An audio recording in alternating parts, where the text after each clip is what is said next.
Como eu disse, você já deve e pode participar, superútil@band.com.br, 18971600001. Hoje a gente fala sobre dislexia com a neurologista infantil, a doutora Mara Deise Batistella Ramalho. Doutora, obrigada pela presença. Satisfação em tê-la. Como eu disse, é um transtorno que atinge 10% da população brasileira e mundial quanto? 17%. 17% da população mundial. É um transtorno genético? A dislexia? Tá. Ele se situa no cromossomo 16, no cromossomo 6, no braço curto, e é uma desordem genética. Ela é confundida com déficit de atenção, com problemas psicológicos? Sim. Também? Acho que as pessoas confundem muito a dislexia, as pessoas, né? confundem muito a dislexia por conta que os professores, eles percebem que a criança tem algum problema. Então, eles podem rotular como sendo TDAH, como sendo um déficit de atenção inespecífico, só que é muito interessante que mande para uma equipe poder fazer como que eu poderia falar? Poder fazer um diagnóstico mais preciso. Exato. Quais seriam esses principais sintomas, doutora, que ali a criança ela vai desenvolver? Os pais devem sim ficar atentos, até mesmo na própria escola, os professores ficarem mais alertos. Quais seriam esses principais indícios? É um transtorno da leitura e escrita, propriamente dita. Ela sente dificuldade? Ela tem bastante dificuldade na leitura, ela não consegue desenvolver a leitura e também não consegue desenvolver a escrita.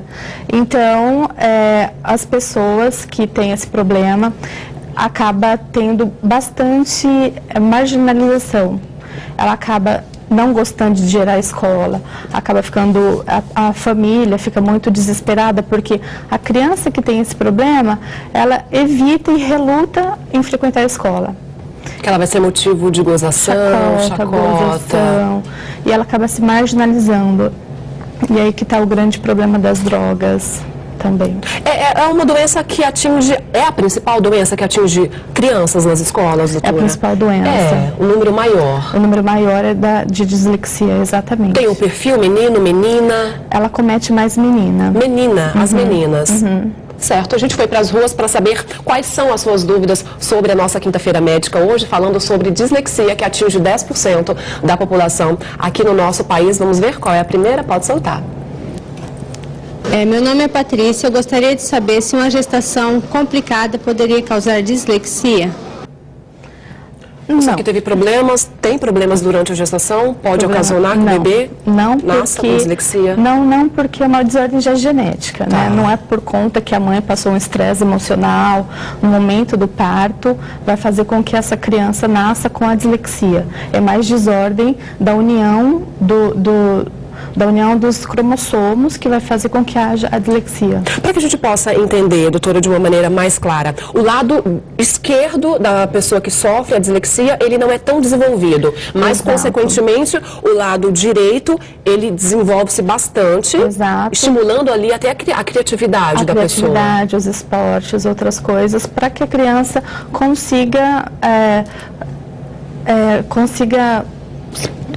fica melhor assim na escola, ela consegue fazer com que essas outras partes se sobressaiam. A gente tem exemplos aí de artistas, por exemplo, Tom Cruise, Robin Williams, Whoopi Goldberg, o Albert Einstein também. Ou seja, é possível sim ter uma vida normal, tranquila. E hoje existem tratamentos, daqui a pouquinho a gente entra neste assunto, a gente vai mostrar uma psicóloga aqui de Presidente Prudente que desenvolveu uma técnica diferente, enfim, outros tratamentos existentes aí que faz com que a pessoa tenha uma vida totalmente normal. Normal. Né? Vamos voltar para as ruas para ver a tua pergunta? Pode soltar.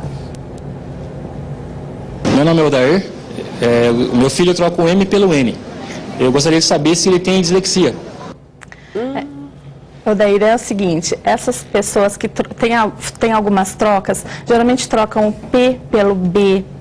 Já o M pelo N pode ser uma troca fonética. Então, não é bem que só por conta que troca o M pelo N vai ter a dislexia. Tem que fazer um estudo, juntamente com os profissionais adequados, para saber se se isso vai fazer com que ela tenha a dislexia, mas geralmente não. Respondido. Próxima pergunta.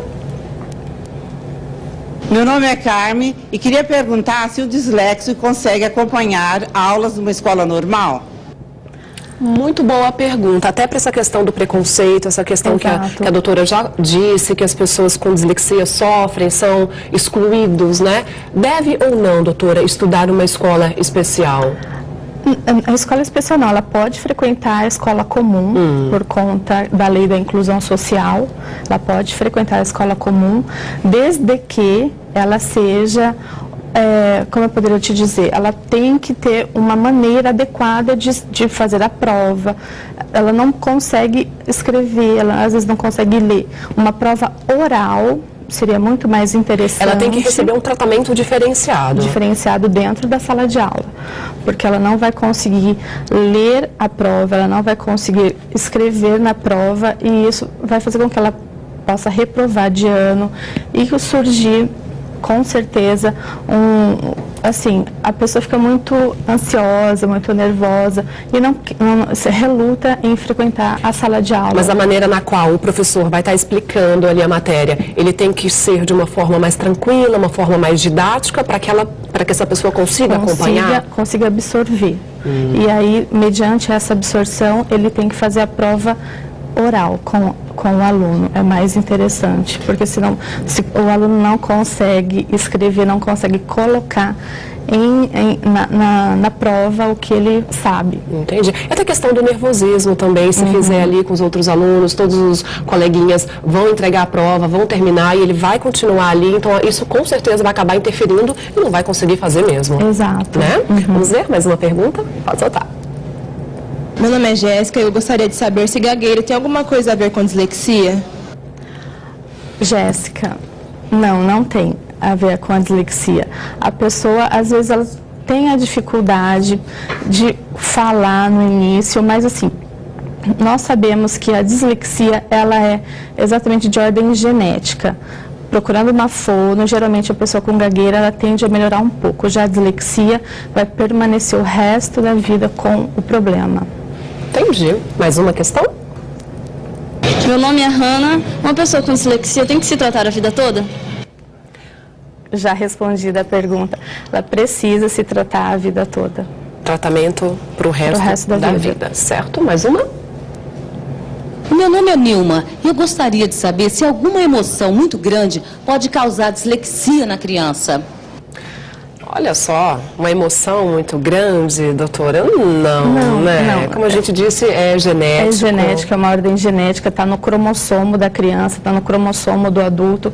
Então, uma emoção muito grande não causaria essa desordem. Existem graus da dislexia? Algumas crianças com tem mais, espectro, outras né? com menos? No início da vida acadêmica, no início da criança na vida escolar, ela pode apresentar alguns sintomas e esses sintomas a professora tem que estar atento.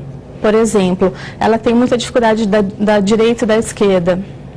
Então, a criança que tem essa dificuldade, que tem uma dificuldade numa segunda língua, essa criança que que não consegue escrever, vai escrever, às vezes ela escreve com letras invertidas, o E ao contrário. Então, a professora precisa estar atenta a esses pequenos detalhes. Respondido. Voltamos para as ruas. Mais uma pergunta que você fez. Pode soltar. Meu nome é Vanessa, eu gostaria de saber se quem tem dislexia pode estar cursando uma faculdade? Pode estar cursando a faculdade. Tem uma lei, que é uma lei que já tem amparo na legislação brasileira. Essa lei faz com que a pessoa, adolescente, consiga cursar a faculdade, como nós já havíamos dito, desde que seja feita provas orais, tenha que ter uma psicopedagogia mais adequada para essa criança ou adolescente que está na faculdade. Daqui a pouquinho, vamos fazer o seguinte, eu vou para o intervalo, daqui a pouquinho a gente fala sobre os tratamentos. A maior dificuldade enfrentada por uma pessoa com dislexia se dá na alfabetização, pois nesse momento acontece uma limitação na aprendizagem, sendo inclusive essa a fase em que a maioria das mães percebem que a criança possui esse distúrbio. A psicóloga Ana Maria notou essa dificuldade e desenvolveu um método próprio de alfabetização de disléxicos. A princípio é feita uma avaliação da criança, né, através de teste com neurologista, com psicólogo, fonoaudiólogo, e depois que é feita essa avaliação, a gente consegue detectar se realmente é a dislexia vai descobrir as trocas, a dificuldade que a criança está tendo e vai direcionar o trabalho, né? Como que o trabalho nosso é diferente dos demais? Porque a gente faz uma avaliação do comportamento, uma análise de comportamento da criança, né? E vai fazer o material de acordo com a necessidade dela. A didática lúdica adotada pela psicóloga deixa a aprendizagem ainda mais gostosa e atraente para as crianças. Nós trabalhamos de uma forma lúdica, uma forma assim que a criança aprende brincando, então é possível que a criança aprenda com mais facilidade, uma coisa que, assim, que não é tão formal como assim, na escola, a alfabetização da escola, por exemplo, né? Ela não é formal com livros, com apostila, é um material através de jogos, de uma forma bastante lúdica.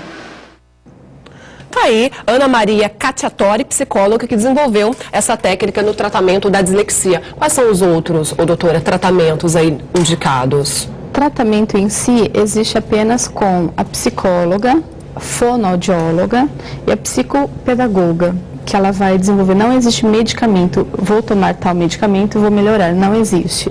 É mais, igual a doutora Ana colocou mesmo, é mais essa avaliação, esse trabalho diário com a criança. É um trabalho contínuo que eu vou ter que fazer para o resto da vida, desde que seja adulto também, precisa fazer com que a pessoa para a pessoa conseguir realmente trabalhar, ela precisa de coisas mais orais. Trabalhar como computador fica bem complicado para esses adultos. E de que maneira os próprios pais em casa, doutora, eles podem estar trabalhando, no caso ajudando o tratamento que é feito com profissionais, mas em casa os próprios pais podem ajudar como? Ler a matéria para o filho, para que o filho memorize a matéria ouvida. É muito interessante isso. Quando chegar na escola, no momento da prova, esse aluno pode fazer com que haja a oralidade. Então, ele pode ter a prova oral. Prova escrita é muito complicado para criança, para adolescente, para adultos fazerem. Realmente precisa mesmo coisas mais orais.